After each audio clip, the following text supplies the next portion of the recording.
چه دزانی کا کردستان چیه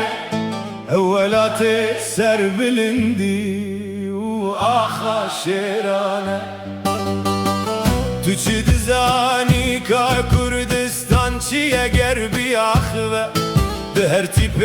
ناوی و ده بیش بو هر انسانی هیه چیاین و آیتن رومته نبه هوالتی ولسر لوتکن وان دیروک بسر بلندی هات خستن آخوه ماچن کو جبو لوتکیان تن شاندنه و دبن آخوه ده دنگی آزادان جزله و دمینه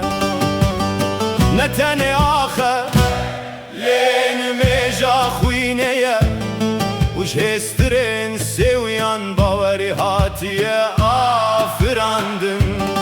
ده هر پارچه یکی و در آبردو یک هیک و ام دوباره دکن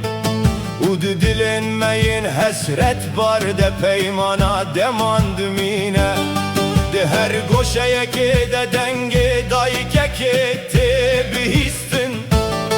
کو زارو کی کج بو سبه به خیانت ستراند به جتند به کردستان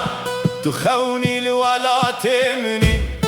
و روی تای پاک لسر هست و وجدان رازایه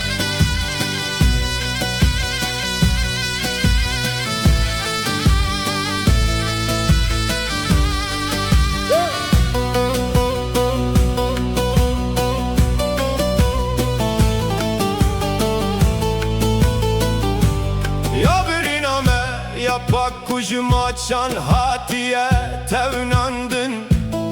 tu her tıma girildi ji haynanu tırso kandımini çıkastı kapandın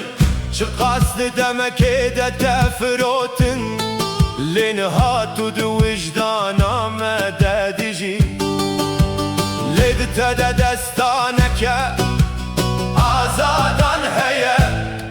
kudemate gotin druhen mede agir hildi de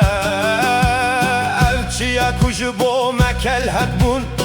şimrine netirsiyan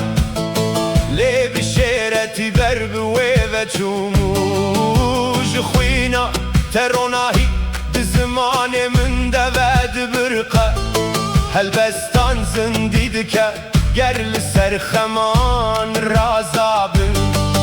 یا خاتونا آخودی رو که جروجا کو هاتی دنیای تو دبریارا مده وک شیران آزاد دمینی کردستان نگری چمکی جانمه طبیعش و زور دستی و ظالمیه دجی وانت اشکنجه کر و شرم چه بو جوان کو گمان کرن کرومت بتلک دومان تکرین لشوره تنایه و شرطن و نفسن مجی وستیانینه بلکی بو نداره آگره لسر نیرانان بهدی و بخیره مشای ولات امجی تبی هر تشتی لشوپات دمشن